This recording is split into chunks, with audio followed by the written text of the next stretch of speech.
talagang super kulang. Siyempre, the more the better, di ba? Adjustment-wise, adaptability of players na hahalili or papalit kay Kai. Tapos pare, baka nakakalimutan natin, with the past elimination nung FIBA, pare, if you stop Brownlee, you stop Philippines. Ganon. So ano ang other, ano mo pare, anong other choice mo pag si JB sinat down? Meron ka pa bang other Pinoys na pupuntahan? Dapat pagandaan ni Coach Tim yun. Yung mga ganon na sino yung mga yon? Optana ba? Tamayo ba? Junmar ba? Scotty, KQ.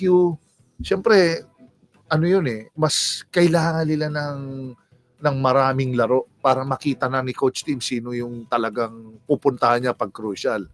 Yun ang nakita kong it has to be addressed. Itong New Zealand, pare, hindi tayo bibiruin dito. Pag naglagay ka ng maliit na lineup rito, normally, pare, New Zealand, malalaki, di ba? Malalaki yan Yung Chinese Taipei siguro, ito, pwede mo sabihin na hindi gaano. Pero itong New Zealand. So, ano ang composition? Ang problema, ang dilema ni Coach Tim, anong ifo-form kong team? Malaki na team, maliit na team. Kasi kung malaki na team, okay ka lang sa eksakto sa New Zealand. Pagdating mo ng Chinese Taipei, hindi naman kabilisan. Hindi naman katangkaran, pero parang di ba ang liliit nung ang gagaling siya mo? Puro deadly? O sinong gagawin mo?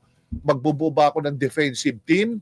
Kasi kung si Scotty lang ang aasahan ko, nako, paano? Yung ibang guards mo, katulad nila yung mga Optana o kung sinong ilalagay.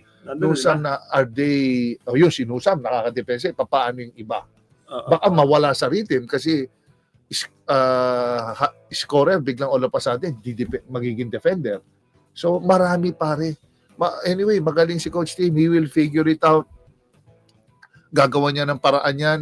Paano niya, alam mo naman ang Pinoy, mahilig siya ganyan. Mga last 2 minutes na preparasyon I'm sure magagawa ng paraan yan.